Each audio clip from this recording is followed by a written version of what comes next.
What's up, everybody? Welcome to the Tug of More. We're rolling. We're rolling. We're in full winter mode here. Yeah, Winnie got a Tahoe Yeah. shirt. I've I've learned a new word. It's jacket/shirt equals shacket. Shacket. The problem with a shacket is they don't have pockets. They don't? So all day I'm searching for a pocket. Girl ones do sometimes.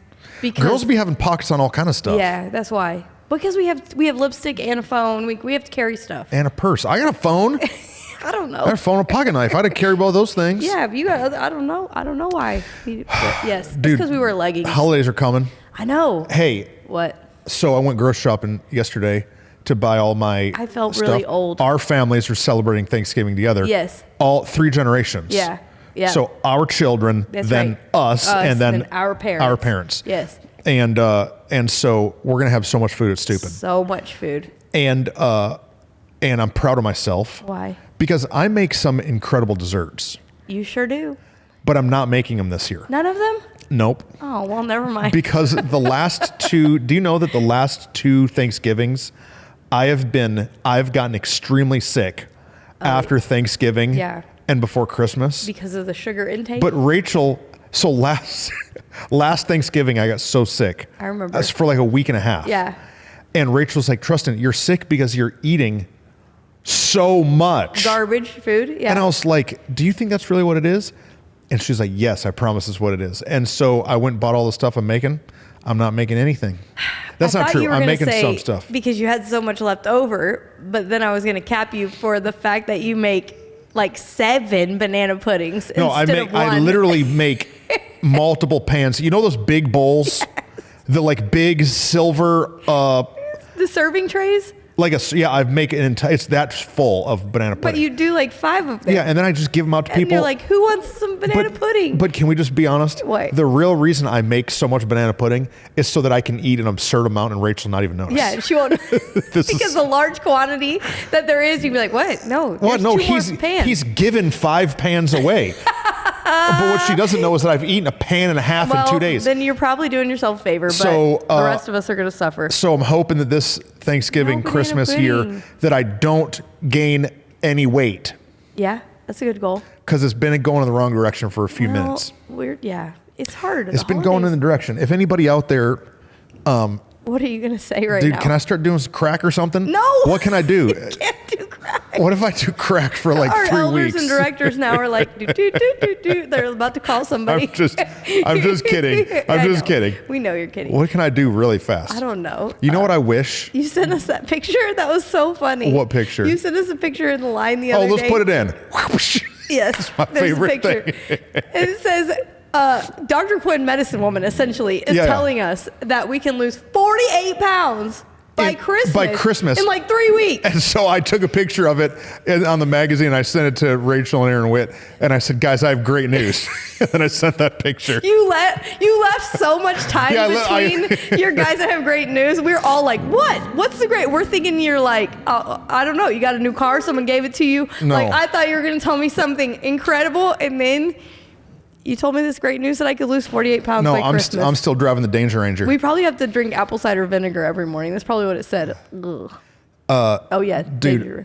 Dude, I'm super sore today. Why? Because from working out, I'm trying to not gain weight during the holidays. I heard you did a 2-a-day yesterday. I did a 2-a-day. Well, part of the reason I did a 2-a-day is because Rachel had some friends over the house. So you were just like, I gotta go. See ya. I gotta go. See I'm ya. not getting pulled into the lady stuff. No, I'm gonna get out of here. There's some weddings coming and they're doing some wedding junk. And so I worked out in the morning with my workout partner. And then at like 2, I was like, I gotta get out of here. And so we're not in the office. Yeah. Because it's Thanksgiving. Yeah. We're here filming. Yeah. And so I did 2 days. I saw Aaron there at the gym. Aaron was straight running like a gazelle. That's what he does. Yeah. Running like a gazelle. Yeah. Sweaty as a mug. Sweaty as a mug. And so I took a video of Aaron. I was on the stepper. I was on the Stairmaster. I always say if I go to hell, if somehow somehow you miss it? No, somehow I like rebuke God. Screw it up. And I go to hell, I'm going to be in hell on a stepper. That would be your hell. Mm-hmm. Yeah. It's and so I went and put myself on that yesterday. Yeah, that's good. You put yourself through hell so you won't gain weight during the holidays. That's right, smart. because my mom's making cheese and potatoes. Okay, well then it is a good holiday after And all. I'm making macaroni and cheese. How many cheesy things can we come up with? Whitney's mom, Vic, will drive to Texas just for the mac and cheese. Anytime she comes into town, she'll text me privately. Yeah. Do you know Are you this? gonna make mac and cheese? Your mom be sliding into my DMs, hoping that I got, Oh my God. hoping that I'll make her some macaroni and cheese. Hey, this is good. This is that good. This is worth sliding in the DMs for, I guess. Dude, I make some cornbread. Oh yeah. See, this is what's happening. My mouth's sitting here now watering. You're like, it's time for lunch. It is time. It is time for lunch. What are we talking about today? What, dude? The last two been heavy. Well, talking about church hurt. Yeah. Talking about how we just go to this building to hang out with Jesus, and then a bunch of jerks are there. Yeah, and we've had a little bit of trepidation while we've told it because we're telling stories of nervous. that have been hurt. But we decided that we could redeem it all by telling some stories when we were jerks. Yeah. What? Yeah, that would make me feel great. Well, there's so many other stories of church hurt. Well, and you so can tell those too, whatever. Well, no, if you listen to the last two and you feel like, well, you didn't cover my thing. I know, we didn't cover your thing. We didn't talk about the time that we were shunned from a conference because we're men and women who work together. Yeah, we didn't. We didn't talk about the time that our city lied to us for 8 months and we embarrassed ourselves from the church and literally wanted to die in a hole. We didn't talk about that. We didn't talk about that one. That church hurt. We didn't talk about how people that we've loved and spoken into then just quit and leave us. Like there's mega church hurt. Or times, when you've tried to reach out to people you loved to try to help, but then somehow it caused hurt and pain, and then all of a sudden the relationships are broken, and you're like, wait, what? I was just trying to love you and help you. And times when we've given money and time and cars and energy. We gave away a car. And then they were you suck. The dude, 2 cars. And they were like, you suck. Yeah. Look at your revelation. Yeah. 2. We've given 2 people cars. Who now don't like us at all. 3? Oh, 3. Same car to 2 people. 3 cars. How do you give a car to somebody and then they end up hating you 5 minutes later? No, it's so very like, dude, that confusing. hurts. It makes you want to just quit. Confusing. Not too long ago, I said to Rach and Aaron Witt, I said, are we just doing this all wrong? Should we just stop being kind and just start turning into straight bosses? Savages. Oh, bosses. Well, no, we as pastors wear multiple hats. Yes. So we wear pastor hat, thus saith, the Bible, the prophecy, pastor hat. We also wear boss hat because some people work here. Yeah. And if you work here, that means there's an expectation. Yeah, there's a job. You show up to work, you do the job, you do the stuff on time, here's the to-dos, and then we also, just because of our personality, we wear a friend hat. Yeah. Because we're just nice, I think, and we just like to hang out and we like to go and eat some barbecue together. And so we wear those hats and do this. It's hard. It's a hard juggle because sometimes you're in a conversation with somebody and they're wanting you to only keep on pastor hat. Yeah. But I have to put on boss hat. Yeah. Right. And then they get their feelings hurt. Or you're wearing boss hat and they hear friend hat and they're like, why are you talking to me that way? And you're like, well, hello, because we work together. I'm not just your friend. We're not eating fajitas right now. Right. Right now we're talking about work. And like, there's so much, that can go into the messiness of relationship when it's people. And so, man, we've been hurt by people, but we've caused hurt too. What? We have caused hurt, but you got to be careful in every moment because I've had leaders that were my friend and my boss and my pastor. Yeah. But then while in friend mode, they told me some boss stuff in a friend way, but I still heard it. Like, hey, we're going to pay you $100,000 in the next 3 months. Like, you are? We only got 19 people coming to the church. Okay, I believe my pastor. My pastor has been on the mountain with Moses. That's true. Turning fish and loaves into feeding. I guess he's about to pay me. And so, like, yeah. That's a hurt, too. You get promised you're about to get paid. No, You don't get paid. Or you find out other people getting paid when you weren't getting paid and you were getting told that nobody was getting paid, or you get... That was a bad one. Yeah, there's lots. That was a bad one. But he said that was a bad one.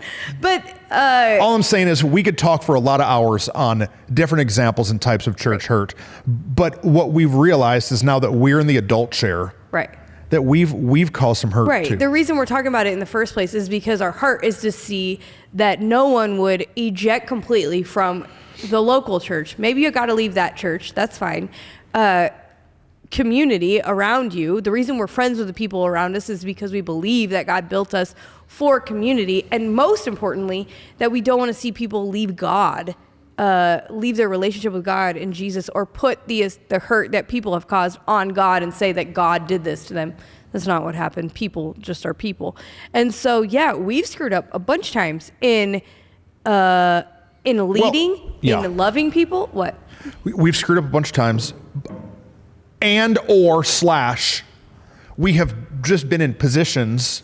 Impossible situations. We've been in rock and a hard place. And so maybe the person who hurt you was in an impossible situation. Do I feel too far away if I lean like this? Yeah, why are you leaning back? I guess I like am too. Okay, it's fine. I'll do this when I'm mad at Whitney. It hurts me that you're leaning back like this. I'm just kidding, it doesn't. I'm literally doing the same thing. Okay, keep going. It's fine. Maybe the person who hurt you was in an impossible situation. Maybe they didn't know how to handle it. We said it last time. We do the best we can with the information we have and the knowledge and the wisdom and the experience that we have at the time that we have it. So maybe we wouldn't respond the same way today as we did then, but we do the best we can.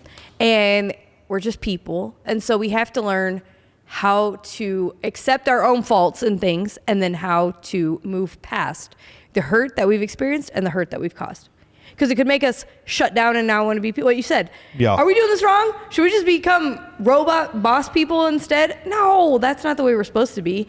But we felt tempted to be before. Go. Yeah. So what is your idea? Your idea is that we talk about. I don't care. All the ways that we've hurt other people. I was just thinking. I know that we just shared a whole lot of how people have hurt us, and what we said is, hurt people, or if you don't heal from what hurt you, you'll bleed on people who didn't cut you.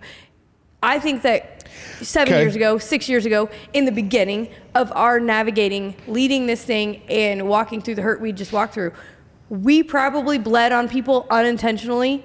We definitely bled on people unintentionally, and we would hear them say one thing, but we would put somebody else's face on them, and we would respond or react stronger.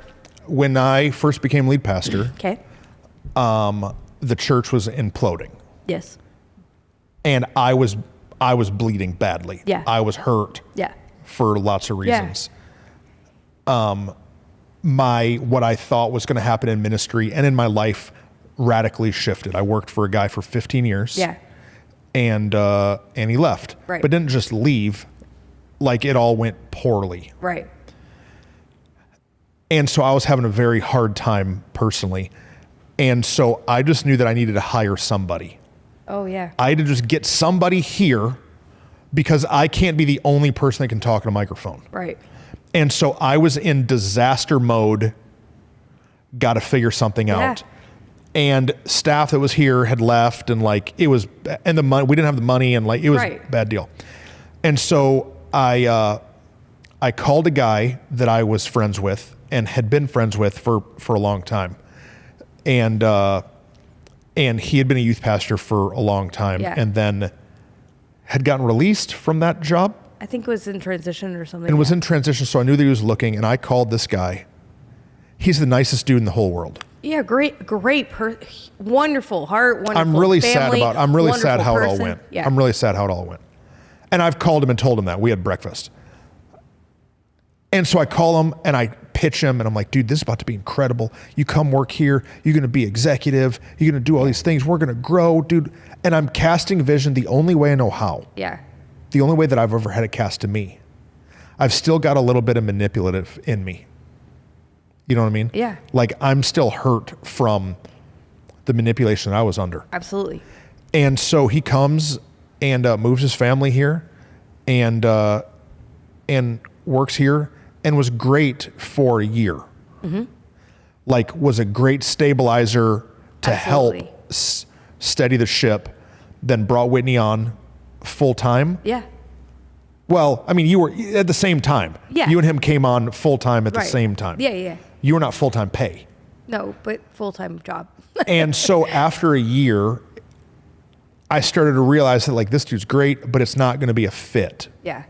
It's not going to long-term be a fit. Well, and you and I were figuring out what our roles were Yeah. In a way that we hadn't really fully allowed, or not that we hadn't allowed, but we'd just kind of been like, oh, we're going to stabilize the boat. We're going to save the ship. Yeah. And so it was like, oh, this is what God has for us. This is where we're going.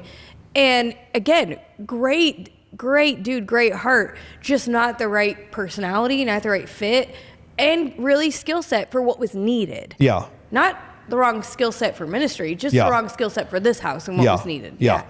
And so we had just a bunch of conversations about like areas that needed to be more aggressive. Yeah.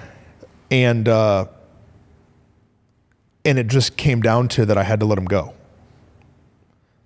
And man, I know I didn't do it all right. Right. Because I was not okay. I had not been through any of the counseling that I've been through. I had not found new mentors. Right. I had not all the way unpacked with my community, like where I was and stuff. And man, I hurt him. Yeah. You know what I mean? Well, we could have done it differently in a couple of different ways. We could have celebrated him well as he was released. We could have given more time for like a transition, but we'd never done it really before. And all we'd seen had been long transitions that were not good and not healthy. And so what we thought was giving him the healthiest way to transition. Right. We probably did the wrong way. We did the wrong way because it was just the best we knew how at the time. And looking back, I wish we would have, given a better off ramp and said, hey, we're going to take it slow through the summer and give you this time and these things. But we just didn't really know. We didn't know what we were doing yet to the extent, and we were trying to cause less pain, and I think it unintentionally caused more pain. Yeah. And so I really regret a lot of that season. Yeah, for sure. Because my friend, he did nothing to deserve being hurt. Yeah. We did nothing going in trying to hurt. Right. It just... No one had the intention of walking away with that scenario and that hurt, but yet that's exactly what happened. The church was changing and shifting and growing. Yeah. And the responsibilities were needed to do some things, and it wasn't working. You and him weren't like meshing. Yeah. And I give so much credit because his heart was to try to make it work always. Yeah. Even still, even after he left, he's called me and said so many encouraging, so many honoring things. But it was clear that the dynamic was just not going to be what we needed it to be. And that was okay, but it was still painful. And so maybe you're out there and you've got some hurt. Yeah. And you're really mad at somebody or really mad at yourself. Yeah. But there's another party. And that's just the circumstances. Yeah. That's just the situation. That's the era that church is in. And as I look back at that person, I'm like, man, I'd love to have him here now. Yeah. Yeah. I'd love to have him here now. Right. We're in a very different era than we were then. Yeah. And then it wouldn't work. Well, and so like, if you feel beat up or hurt, maybe it was just the era. Yeah. That the church, what was best for the church, was for you to not, God, it sounds so ugly, but was for you to not be getting paid. Right. No, and it stinks, but it is, it was a season where we made mistakes, and there was mistakes on both ends for sure, but for us, we could have done it differently and better. I regret the way it was, but it also was the best we knew how. Yeah. And I think what so proves his heart is what you said, that we've been able to have conversations since then, and they've gone well. Yeah. We've had times where we've had conversations after the fact and it didn't go well. And like, those were not wise decisions on our part to have the second conversation. But we've learned to say less words in meetings, because we are both people who like to say all the words. And when you're having a separation conversation, our intention has been to cause the least amount of pain. And yet we've learned that fewer words are actually what cause the least amount of pain. Because when we try to say all the words to try to save feelings and try to not cause pain, inevitably it causes more pain. Which maybe you're listening and you were hurt by a church because they didn't say a lot of words. Yeah. Maybe they were just trying a new tactic. Yeah. To say less, to ease you from saying too much. Right. we had a guy on our team that for a while did good, but as the ministry grew and as stuff grew, responsibilities grew, he just couldn't carry the load. Yeah, the pressure was a lot. Yeah, and so he was experiencing a whole lot of panic. Yeah. Panic attacks. Yeah. Which at that point I didn't have any grace for. Yeah. Because I'd never experienced it. Right. Huh. Yeah. I have now had moments where I have been swept with panic and thought I was having a heart attack. Yeah. Right. But then realized, no, I went and got an EKG or whatever they're called. Yeah. Like, no, you're healthy as an ox is what the doctor told me. Yeah. It's just, this is what a panic attack feels like. Yeah. So I just didn't have any grace for it. And it's not, I couldn't have grace because I didn't know. You didn't know what it was. I didn't have the capacity. And so things just weren't going well. And a bunch of other stuff. Yeah. That's wouldn't receive critique. Right. And so we fired a guy. Yeah. And in our effort to not say a lot of words, I said, and hey man, we'll let some time go by. And if you ever want to talk about this again, then we can talk about it. Right. And so that was a mistake that we shouldn't have done because we should have. Well, so then a year went by. Yeah. Right. And then we had a conversation. Stupid. And it was awkward, hard. The thing about a year is a lot of time goes by and a whole lot of memories change. Well, we stopped thinking about it, but he didn't at all. Yeah, and you recognize, you've been thinking about this over and over and over again. We've moved forward. I have no idea what even happened.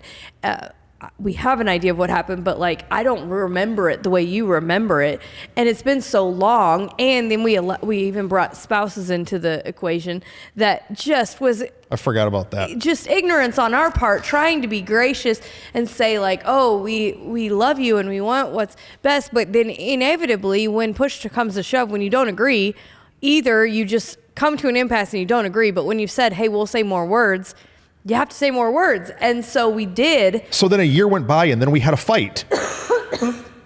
About something that's decision had been made a year ago. And we're at the meeting and Whitney's kicking me under the table. Literally. Literally kicking me because now we're in a fight. Yeah. Now he's saying a bunch of stuff that I'm like defending myself. Yeah. But why the decision's already made. And I totally forgot about the spouse thing. Yeah. Do you know why we did the spouse? We invited a spouse then is because the other one we just talked about, the spouse had no idea. Right.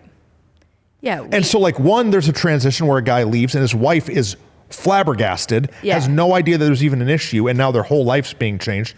And the other, so we're like, well, then let's swing the pendulum and let's invite the wife to the meeting where we fire this person. I think we said it last episode. God, we're stupid. We're so stupid. I think we said it last episode that you shouldn't swing the pendulum all the way to the other side. But sometimes when you have uber intense personality paired with uber intense personality, you swing the pendulum so far thinking, we're going to overcorrect. We're going to course correct from what we did last time. And we were stupid. And it might feel like we're trivializing some of these things. It's horribly painful. I think that the stories that we've just told and a couple others that we'll probably get into, I've shed more tears over and had more heartbreak than anything that had been done to me.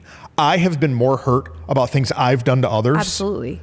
Because God, when you're the dude who's hurting somebody, it sucks real bad. But even in that scenario, what's great about God is that when we are people and we screw up, when we are willing to admit our humanness, when we are willing to identify that we're just people, then actually healing can happen. And so not long ago, that person and I had a conversation where we saw each other in a really random place, literally on the other side of the world, ran into each other in a hotel lobby, and we're able to have a conversation where I said the words that you taught me a long time ago that are true.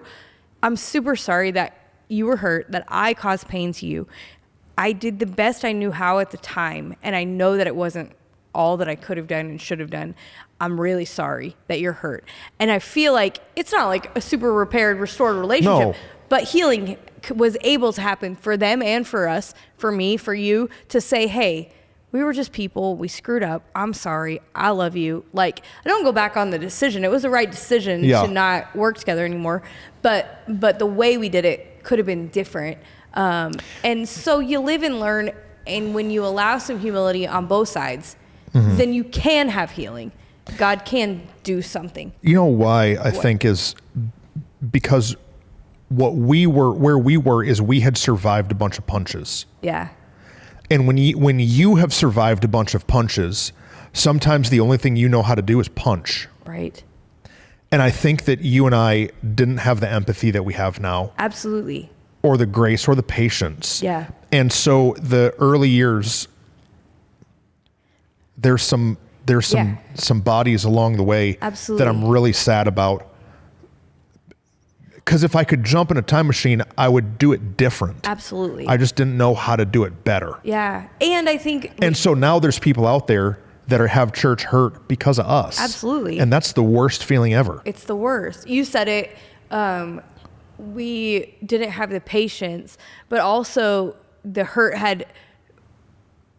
we endured and experienced. You said it last episode.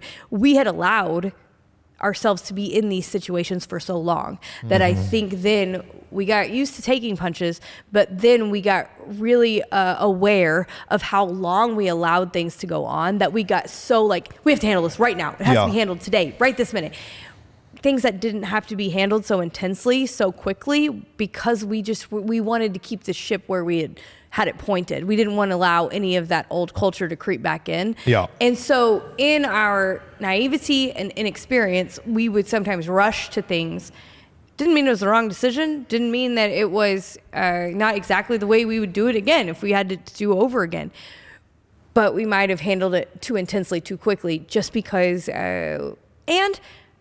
sometimes had to just prove that we were right in a moment that maybe we didn't need to. We could, now we're willing to swallow some things that we're like, you can say whatever you want. I don't care. It's fine. I don't need to prove my words to you. Because now we have, empathy and wisdom beyond what we have. It sucks. Yeah. But it is You real. said something that was really good. I think we should speak to a little bit. Go back to. You talked about how we should say less words. Yeah. So my dad, he had told me a long time ago in some of this, he said, Truston, the words you say are just bullets in the gun of your enemy. Yeah. And what he was saying is like, the more time you're going into meetings and saying all these things and all these feelings and all these lists and all this stuff that happened, when you know that there's something, the separation needs to happen in your heart, whether you're leaving or you're having someone leave, sometimes what you're doing is you're just giving them ammo to walk around the church and shoot you with. Right. And I think I did a lot of that. Yeah. I said too much to an individual, and then the individual went around and used words that were said. Unintentionally, I think that you and I both, like I said, we say all the words also because we want to be understood. What are we doing? What are we doing? Are we really going to post this? Yes, absolutely. Why? What's wrong with it? I don't know. It's just such a odd topic. That we're admitting that we screwed up? Yeah, I feel like my fear is that people that are currently attending our church are like, man, these people are the worst. No. They did that to me too. I'm leaving. Guess what? I know that person. Whatever. I loved them. No, because we are humans. We're admitting our humanness, which is the whole point. I think that people who get themselves in such deep church hurt are not willing to admit that they're human too. And our point in this last conversation was we've been hurt. The other part of it is we're humans, so we've caused hurt. And you have to be willing to look at both sides of the coin and admit it. And you know that. That's the best part of who you are, is your transparency and vulnerability. And it's trickled down and made us all that. It's not fun to sit here and say all those things. Yeah. But it's admitting our humanness allows healing for us, but also for those who have walked through pain or caused pain. Because the truth is, you can cause pain and then still be a good person and still be used by God, and because you're just a human and you're willing to admit your mistakes. You know, as I'm looking back at these stories over the last couple episodes, you know what I'm thankful for? What? This is a little off topic, but what I'm thankful for is Amy Chin. Well, yeah, and, me too. And Lava Lacey and Marcy. Yeah. And there's Elaine. A list. Yeah, there's a list. There's a couple people that after a hard thing would come and lean in and say, hey, Pastor, you did the right thing. Yeah, yeah. just a little, like I'm on the inside crying Yeah. over something that's happened with somebody. Yeah. And maybe it's not even a staff person, it's somebody else in the church that's left and we didn't chase. Yeah.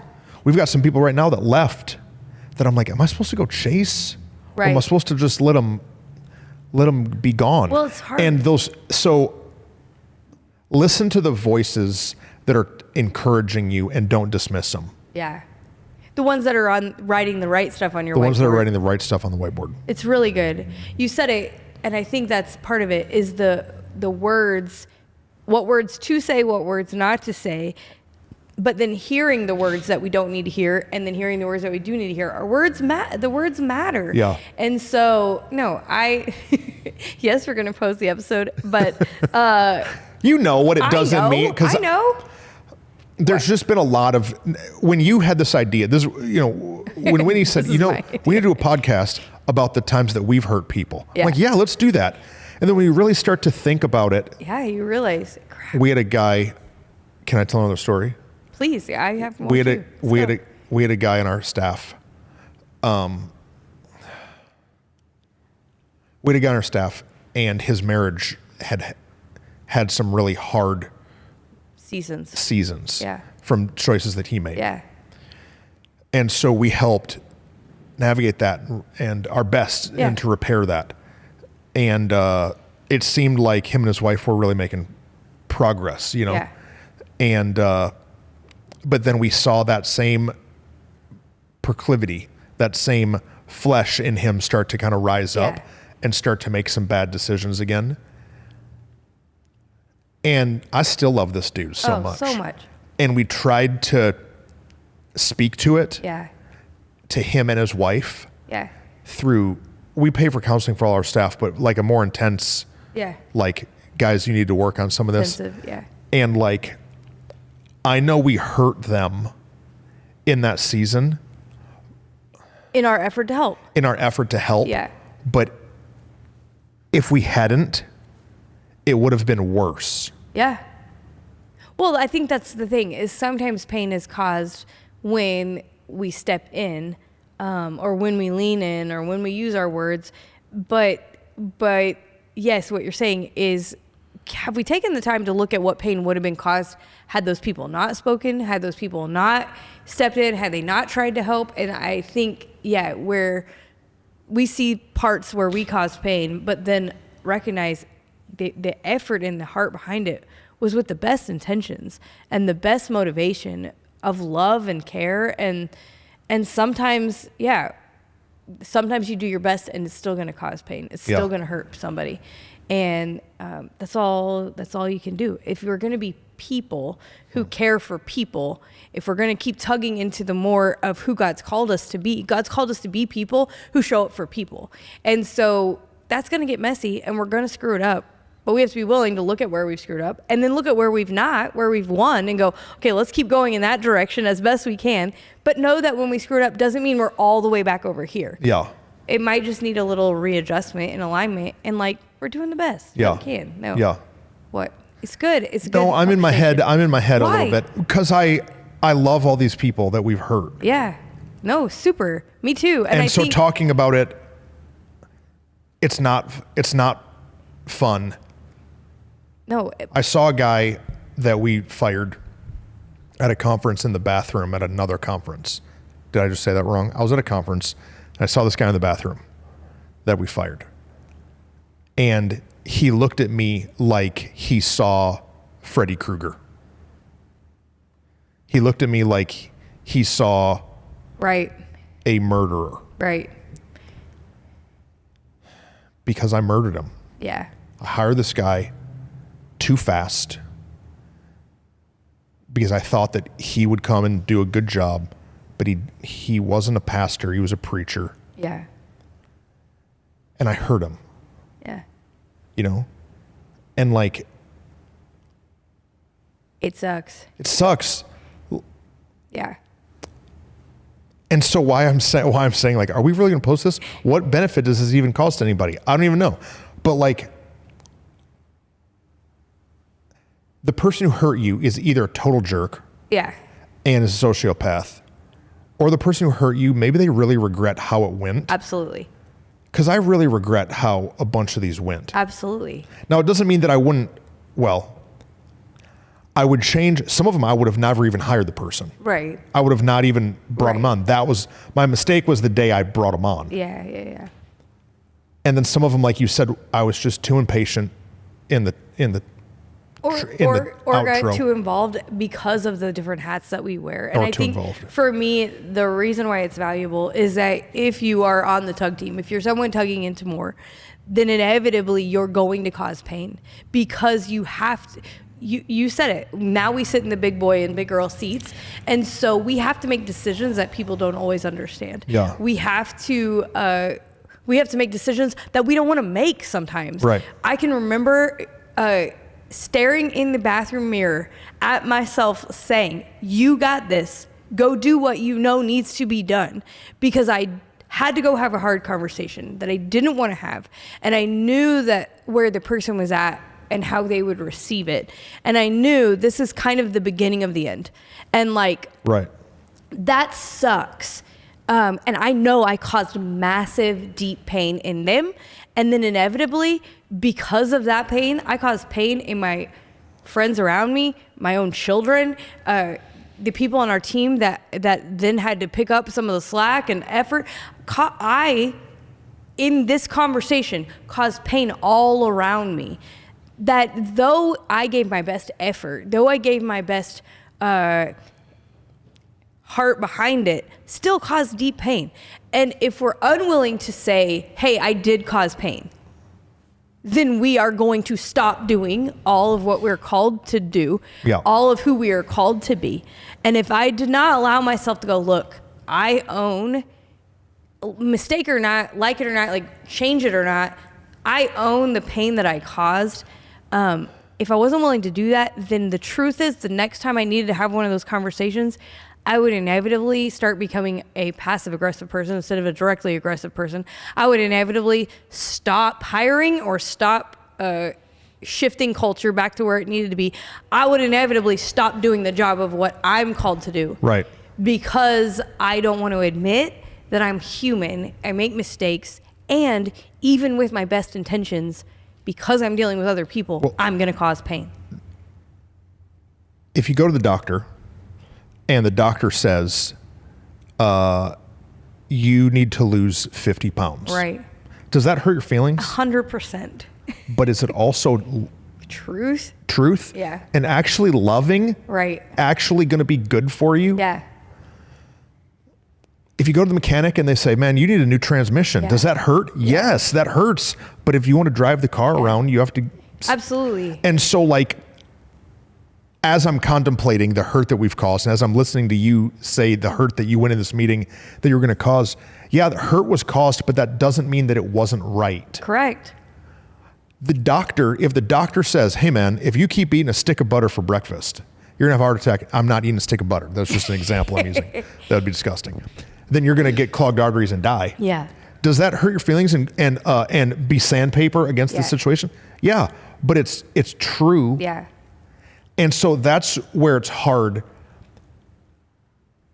And it's what I said, I think in the first episode where we talked about church hurt, was you have to realize your part of the hurt that so some of the hurt I received was because of me. Right. I either wasn't doing my job or I was staying in a proximity to something that I knew was not healthy. Mm-hmm. We have to really look at the hurt that we've caused and then say, but but was I doing my job? Right. But was I living like this one guy that I just talked about that we ended up having to let go because of marital issues? The dude was doing a bunch of sketchy sexual stuff. Right. He was not doing what he should do. Right. He was another guy that we let go. He refused to send an email. Refused. Send an email, refused to put stuff in his calendar, refused to show up for work on time. And so, I caused a lot of hurt in his life. I caused a lot of hurt. Right. He saw me in the bathroom, started crying, thinks I'm a monster. Right. But he's got to really genuinely look at where he was dropping the ball too. And so part of this conversation and why I felt so strong about talking about it is something you and I talked about. And I told you, I don't even have the words for it. But I think that for you and I, our generation, or maybe just our personality. It took us a long time to even identify and have this revelation of we were hurt. Like, we didn't want to admit that we were hurt. I had to have a counselor talk me into admitting that I was hurt. Yeah, we didn't want to admit it. We are put it on our back, carry it. We got this kind of people. And like, if God is for me, no one can be against me. So whatever, I'm okay. And I told you, I feel this great responsibility as we've identified and been willing to share, okay, we've been hurt. What I fear for the next generation is then unwilling to do tough stuff. Is if there's not a deep understanding and a deep, intricate look into this revelation that you and I have had. Okay, so we've had the revelation of church hurt. Now I see church hurt everywhere I look, on Instagram, on Facebook, where people are ejecting from life because of it. I'm like, oh, I feel this deep responsibility. Not that any of them are even listening to me, but I feel this deep responsibility of understanding it properly for the next generation so that it doesn't become just a excuse for them, just a I don't know the word, just a crutch for them to lean on. Instead, to go, hey, yes, you've been hurt, but hey, you're a person, so you've also caused hurt. And so we're just people doing this thing together, and we can't use it as a phrase or a word or whatever to let us eject from the more God has for us. If we want to keep tugging into more, we have to identify, hey, I'm going to cause hurt, I'm going to be hurt, and so I'm a person, and I'm going to keep doing better. We just keep on getting better. It's a song we sing all the time, but it's true. Yeah. God can work us into a better person than we were the day before. And we just have to be willing to admit it, look at it, and keep stepping forward. Situational awareness and self-awareness. Absolutely. We have to just be aware of the situation and be aware of what we put into it. That's what you're saying. And so, like, there are even right now regrets of right now situations that I know I did the best I could, but I still am like, oh, but if I had it to do all over again, I would just change this one word. I would just change the way I communicated. Did I send a text message when I should have made a phone call? Did I try to set up a meeting this way when I should have tried to set it up that way? Like, silly, small things, but recognizing I'm just a human. I'm going to make mistakes. And so I can only do what I can do with it. And then it's on the other person to do what they can do with it, right? Yeah. Absolutely. It takes two to tango. Absolutely. It takes the leader and the follower. And when both are making mistakes, then it ends really badly. Absolutely. And like, recognizing, you and I, something we've learned is what conversations our voice needs to be in and what conversations our voice doesn't need to be in. I have caused unintentional pain by not understanding the weight of my voice. I've gone in and handled a dress code situation in a worship team moment. I've gone in and handled a Facebook post where we ask people to not post certain things on the internet if they're in certain levels of leadership. And I've gone into conversations and said, hey, can I talk to you about this? And without understanding the weight of my voice. You've jumped down hierarchy. Yeah. And not recognized, oh, when I turn around in church when a baby's crying, I'm just looking to see, oh, who's I think the worship story is great. Okay, I'll tell that one. Yeah, I think that's a good one. So there was a situation on the worship team where somebody was dressed, again, it wasn't even super inappropriate, but it was tighter and more low cut, and a female. Well, I think, if I'm allowed to talk about this, that this girl, because of her body type, had a harder go at dressing what people would call appropriate than a girl who had a very different body type. She is an attractive girl who, in her mind, was just wearing a scoop neck t-shirt, like, in her mind.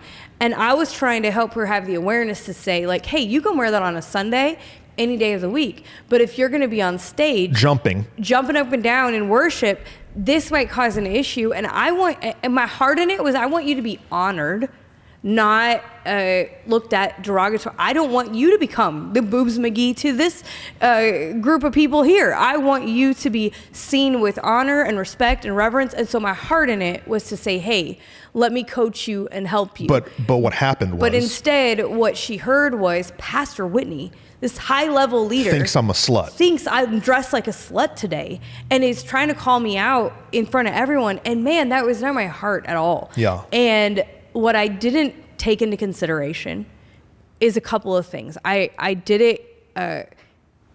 I had no choice but to do it right before service because you were right. Yeah. Because we could have not allowed her. I could have just said, hey, you can't go out on stage. I could have said, and instead what I said was, hey, I have this blazer. I want you to wear it. I want to talk to you about like how your dress might be perceived wrong by others. Again, I wasn't putting it on her. I was putting it on the others who would not see her appropriately. And I was like, I have this blazer. You want to wear it for service? I think that would be best. And we can talk about it even more afterward, because it was, right before an hour or so before service happened. And I also screwed up in that I was taking the bullet for people on the team who should have had the conversation with her. I should have had the leaders of the team, who are the ones she works with every day, the ones she connects with consistently, talk to her. But because I was trying to swoop in and be mama hen to them and not make them be the ones to deal with it. Protect them from having to do something tough. Yeah, protect them from having the hard conversation. I allowed my much weightier voice to be the voice that spoke to this poor girl. And so I regret the damage I did in that, man, she doesn't need to walk in insecure of what Pastor Whitney thinks of her. That's a huge weight that I didn't fully understand what I was doing. And therefore it made the situation look bigger than it even was. All I was trying to do is explain, hey, this actually, you're not dressed bad. You could just have a little bit more of an appropriate dress for your body type that's going to make you be seen as a worshiper of God, not an object or a piece of meat for a man struggling with that temptation to look at. And I should have held it and done it differently. And she left. Yeah. But not just left our church. Yeah. Ejected from Jesus. Yeah. It was a slow, slippery process where she got frustrated, her mom got frustrated, everyone kind of got frustrated at me, and I get it, rightfully so. And now that I see it from my perspective, the right perspective, I'm like, yeah, I shouldn't have done that. I should have had someone else handle it. And if they wouldn't handle it, I should have held them accountable for it. And so, man, I hate the pain that it caused. And I regret deeply because, again, as I shared my story last episode, I have a great sensitivity to that. Right, because I'm like, there's nobody better to have that conversation than you. But... yeah. Because you now are who you are, you're now not the one to have the conversation. And so I have the understanding of that pain, which is why I thought, I'll be able to do it better. But I didn't put into consideration the weight of my voice. Well, and we did a whole episode on the weight of our voice. Yeah, and so, again, you can go into it with the best intentions, but still screw it up. Yeah. That's a great line for the leaders in the room. Yeah. You can go into it with the great intentions, but maybe not. You can still screw it up. It can still get screwed up. Yeah, along the way. We had a guy in our church that I've told the story before, that he was a volunteer and was just not honoring and like saying stuff on teams that were causing problems. And so I scheduled a meeting with him and his wife. And in the meeting, he just started being very combative about like a bunch of stuff. And like, he grew up in a very different type of church and wanted us to change how we're doing all these different things, and even theology. Yeah. And so I was just not having it. And in that conversation, he and I got into an argument, but in front of his wife. Yeah. And I beat him up. I beat him up too much in front of his wife. Because he's wrong. Right. Like, the dude's theology is wrong. The dude walks through life as a jerk and offended. But like, every word I said to him was true, but I said it in front of her. Yeah. And I did damage. Now they're not like divorced or nothing. They left the church. Well, I encouraged them to find another church. And it's a lesson that I learned. Yeah. It's a lesson that I learned, like, just because it's true doesn't mean you need to say it. Yeah. Yeah. And sometimes we recognize that in the moment, and sometimes we recognize it after the fact. Yeah. So like in the moment talking to that girl, I thought, oh, I'm doing a great job.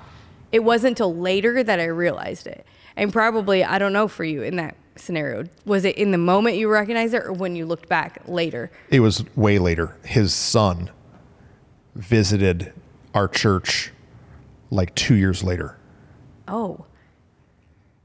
And I talked to him, and as I'm talking to him, I don't even remember what he said. Yeah. But I was like, dude, I said too much. Yeah. Like I said enough that the mom said something to the son about what I said about his dad. And his son was like, what you said was right about my dad. And he's this and this and this and this. And I was like, dude, I caused hurt in this family. Yeah. Like what this dude needs to do is go talk to a counselor and really get healthy and all these things.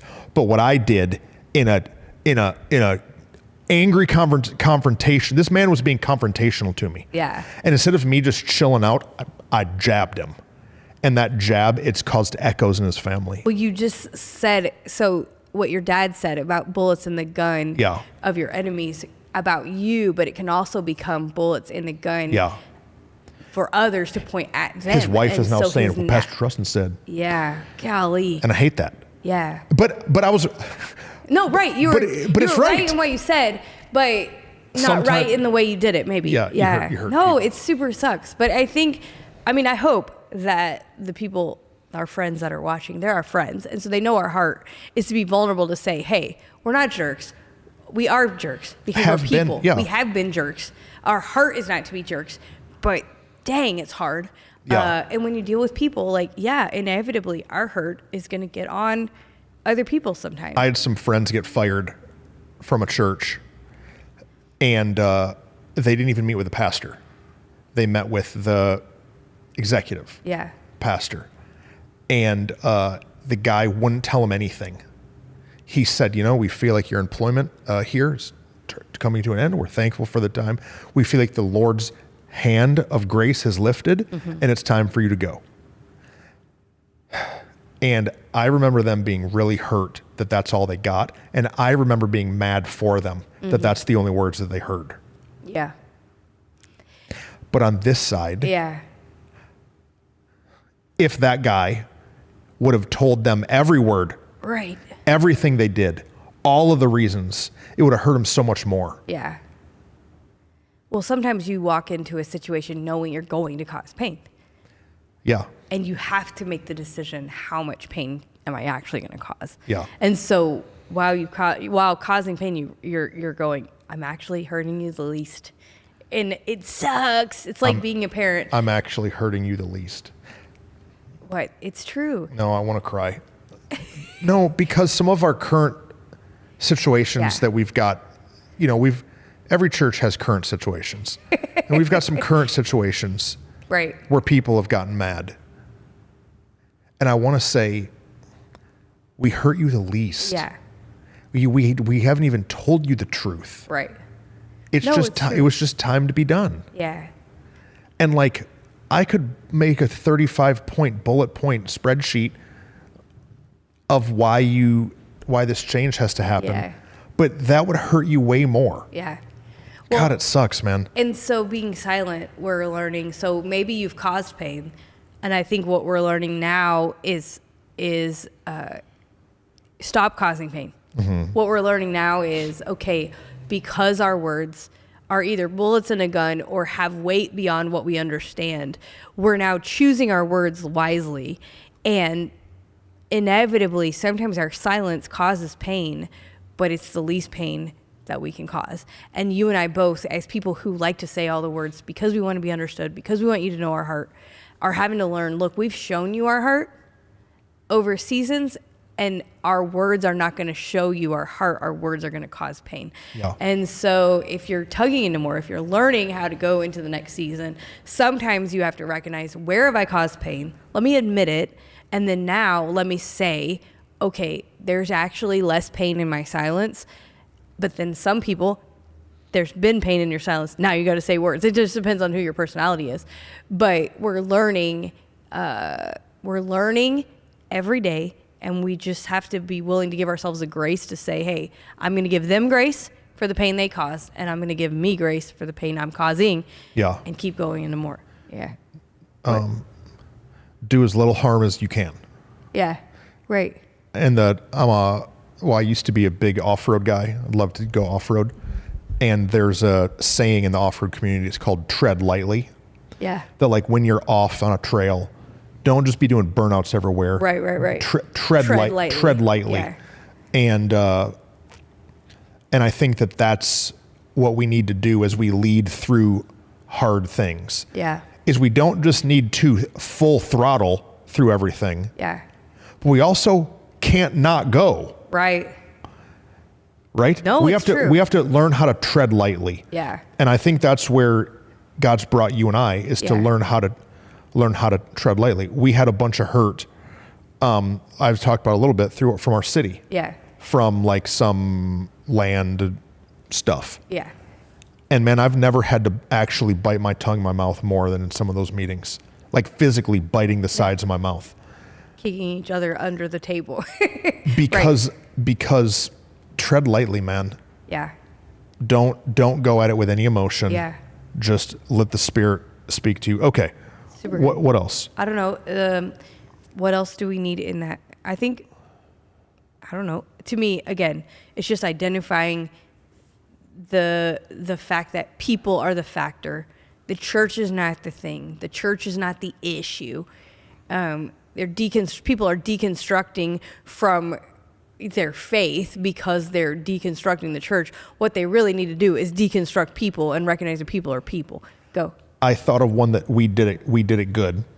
Okay. That's a great way to spin it and turn it around and end it. We hired a guy who he came in and interviewed for us. And not only did me and you interview him, Amanda and Enrique interviewed him. I think even Easton and Bailey interviewed him. Yeah. We made the full job description. Here's what the job is. Here's what we want to do. Here's the responsibilities. Yeah. And everybody felt good about it. I think we even had some elders like meet him and his wife. Yeah. And we're like, okay, this is going to be it. This is going to be it. This is the greatest hiring process because we had made some emergency hires in the past that were too quick. Yeah. And so we're like, okay, let's do this one slower. And we hired him, got him here. And within how many months we realized that the job was just too big for him. Yeah. Yeah. We hired him for a job and we're paying him for this job. But really, the only thing that was his capacity was maybe 20% of that job. Right. Yeah. And so we just had a conversation. Yeah. And we said, hey, man, we think that we brought you on for this. Yeah. Is this something you want to do? No. Is this something you think you can do? No. Okay. Well, then, man, we can't keep you here, but we can keep you on to do this. Correct. And that's up to you. And that's up to you. If you want to do it or not do it. And we learned that in that conversation, it was only between them and us because they're the employees. Yeah. Like we learned from some of the past mistakes and only did it the way that we could then. And did it still cause pain? I'm sure. Yeah. But the ripple effect of that pain was as small as it could be. Yeah. And we did the right thing. And I think that though they made the decision, no, that's not what I want to do. I'm going to move on and do something else. It was one where we, I think, feel the most like light in of going, okay, it was what it was. Mm-hmm. It was people, and we agreed to disagree on some of it, and that's okay. What? No, I think, yeah. Yeah. So I want to give some tips. Okay. Maybe tips and tricks to anybody who has experienced pain. Okay. So if you have been hurt by a pastor, first, I hope this conversation can see you on this side of the table. Absolutely. That it's tough, man. It's hard. And unless they're a sociopath, I don't think they tried to hurt you. No. What would you say to somebody there's a few things I would say to somebody who's been hurt. He says, I don't want to ask you. I want to tell you what I think. No, I'm going to try to set it up. I'm just teasing you. Is if you have been hurt, don't cause more. Yeah. If you've been hurt at a church for whatever reason, don't run around the church and keep setting fires. So good. Well, that part, yeah, keep your mouth shut. Something we've learned, and like the reason why we can talk about these things that happened 11 years ago is because we're not bleeding from them anymore. They don't hurt anymore. They're not painful, and like, we're not emotionally attached to any of it. We've forgiven it all that. And so, like, in the midst of it, keep your mouth shut. Recognize the damage you might do to somebody else, and try to minimize the damage. Right. It's super important. Go. If let's just put it into a specific context. Yeah. If a youth pastor is mad at their lead pastor, Sorry. Youth pastor is mad at their senior pastor, and the youth pastor quits because he's hurt or is fired. Right. You okay? I'm done now. I don't know. You're okay. Once Whitney starts coughing, we might just have to send her home for the day. I can't stop. What happens? Okay, go. So if a youth pastor quits because he doesn't want to be there, or is fired because the pastor doesn't want him there, that youth pastor has a decision to make. I can go to all the youth leaders and I can talk about how the pastor's an idiot. I can go and talk to students. Sorry. I can go and talk to students about the pastor and the church, and I can try to burn the thing down. Yep. And you know why we want to burn it down is for our own ego. But when we're burning it down, Stop choking. it's okay, go ahead. But when we burn it down, what we're really doing is just hurting those people's relationship with Jesus. Because now they're leaving the church. They're leaving community that they've had for a long time. And we're hurting more than we think. I've heard guys talk about how after they left the church they were at, how the whole thing fell apart. And they almost have they're almost proud. Right. They're almost proud that after they left, that the numbers aren't there or the leaders left. Dude, I took the whole thing down. That's the most disgusting heart. That is not the gospel. That is anti-Christ.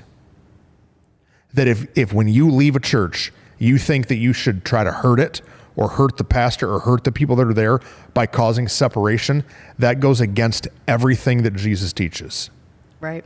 Now, unless there's some like real misconduct, people getting molested, like, but if you just didn't do your job and send some emails or whatever, you and the pastor didn't see eye to eye, and so you got to go, dude, don't burn it down. Right. Let God be the judge. What is happening? Sorry. We got to buy some cough drops for the tug of war. Can't breathe. I'm like, what is happening to me? It's all that coffee. That's probably it. I'm just kidding. Go. Don't allow your hurt don't be someone who's bleeding on other people. So good. I see it so many times.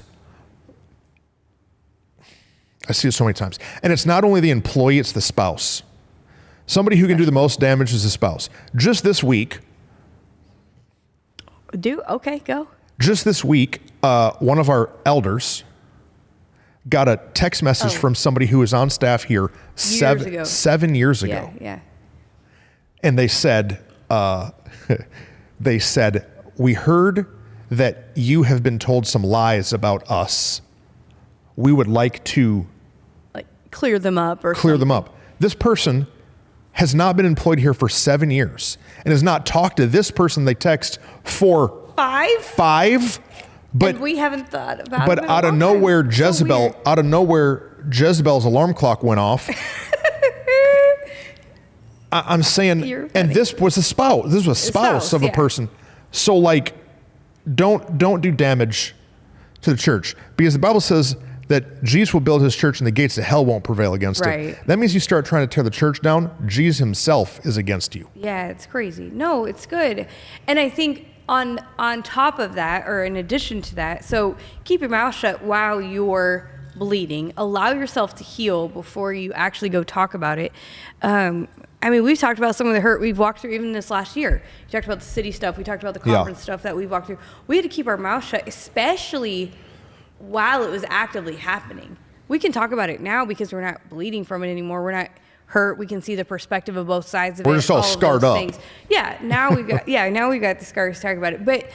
But we had to keep our mouth shut in that season because our heart, those People, they do good for other people. I don't want to cause a skewed view for someone else. But then as leaders, we have to deal with the hurt we've caused, because I was thinking about it. You haven't shared it here. You've talked about it before, but like, remember in that season, we would go into meetings together, and sometimes you would say like, oh, I'm not hearing that correctly. And your hearing was off, but it was based in the hurt of those other people that you were hearing through the lens of, well, if they were those people, that's how they would say it. That's what they would mean. And we were like recognizing, oh, but these are new people, and we can't put their face, we can't put other people's faces on new people, and we can't hear the words that people say through the lens, through the filter of the words somebody else would have said. And I remember it because, one, it was such an identifying, healing thing for us. You're always so self-aware that you're going, hey, here's what's happening in me. I want to get it out of me. I want to deal with it. But it caused healing for all of us, all four of us, Truston, you're Truston, Aaron, Rachel, and I, as well, because we all recognized there were different scenarios where we were hearing things wrong because of the hurt. And so if you want to keep leading, not only do you have to keep your mouth shut, but you also have to readjust your ears. Dude, we got to do a whole episode called Hearing Through Hurting. Yeah. We got to do a whole episode. No, we do. And we have a ton of stories we can tell that. Yeah. Because otherwise, we will bleed on people who didn't cut us. Yeah. We will hear things wrong in a room. They're not saying what we think they're saying, but because we're hearing it through that hurt lens, we want to fight back. And so we had to recognize, oh, wait a minute, let's hear the words they're actually saying. Yeah. And so tip is keep your mouth shut. Be careful the words you say when you're hurting. Be careful the words you hear when you're hurting. What else? Understand there's another perspective. Yeah. See that you played a role in the situation. You said the maturity thing, and it's so important. Yeah, see it from their other perspective. See their perspective. Allow yourself to go, oh, we talk about the empathy list, but sometimes it's not even, we don't even need a full empathy list. It's just the grace to see, oh, I'm glad I didn't have to make that decision. I'm glad I don't have to be the one sitting in that seat. Yeah. And, you talked about our friend Amy Chen not long ago. She's the best because she, in her world, works in a management context. And so there's been plenty of times where she said to me, hey, I can't imagine having to make the decision you've had to make. Yeah. And so great job that you're doing what you're doing and that you're willing to make the decision.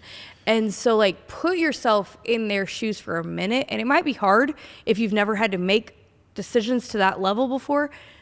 But if you've never had to make decisions to that level before, recognize you've never had to make decisions at that level before. Yeah. And allow yourself to just be free of the hurt. Yeah. It's not necessarily letting people off the hook. Maybe they were punks. Maybe they were jerks. But let yourself off the hook of unforgiveness. Yeah. Because you put yourself in their position for a moment. No, it's really good. I think I'm out of. You're out of words now? I think, yeah, I'm a little in my head and my heart with it all.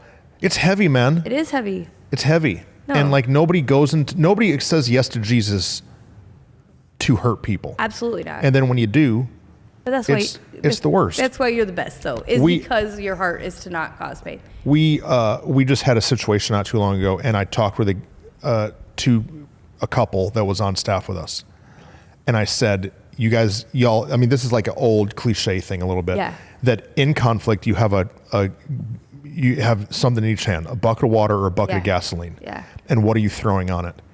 And this guy's wife started just throwing gas. Yeah. And I explained it to her. She's like, okay, I know. I know. We're not saying anything. We're not doing anything. Yeah. But the next thing you know is they're having meetings and conversations and dinners and connection points and just throwing gas on stuff. And so like, if you're hurt, have the self-awareness that you're spitting gasoline on stuff. It's really good. There are teenagers right now that are no longer in a relationship with Jesus because of words said by negative leaders. Yeah, yeah. No, it's true. That's not something I want to give an account for. No. It's so good. And so choose to pick up the bucket of water. And then I think the other part, I say it every time because I believe in it so much. If you can't be the one to pick up water, have a friend near you that will throw water. You need somebody kicking you under the table. You've got to have somebody that's willing to sit with you and go, hey, nope, that's enough. Yeah. Because if you hadn't done that for me in moments, hey, Whit, be careful with your words here. I know you're going to get spooled up in this meeting. Yeah. And if you hadn't allowed me to kick you under the table, and sometimes we would have caused more damage. Oh, yeah. Than we even have. For sure. And so I'm grateful that you'll throw water on wounds from a friend can be trusted. It's true. Yeah. And so get yourself a friend who will throw a bucket of water. Yeah. Yeah. I love y'all. Thank you for letting me have this hard conversation. No, I feel like it's really I don't helpful. know. I think it'll be good. I don't know. I think it will be good for people. Let us know. And if you have more questions, more thoughts, hit us up. Share it with someone who needs to know that, hey, they made mistakes, but they got to keep leading, keep tugging into more. We love y'all. All right. We got to go get Whitney some cough drops. Maybe Pastor Philip has some, you can take a hit from his bong. He's going to love that. He has that, what's it called? Breathalyzer. Humidifier. That's his worship, Pastor Philip's worship bong. Yeah. Maybe you can take a hit on that and it'll help you quit coughing. Love you, Philip. See Love y'all. y'all. Bye. Love you guys.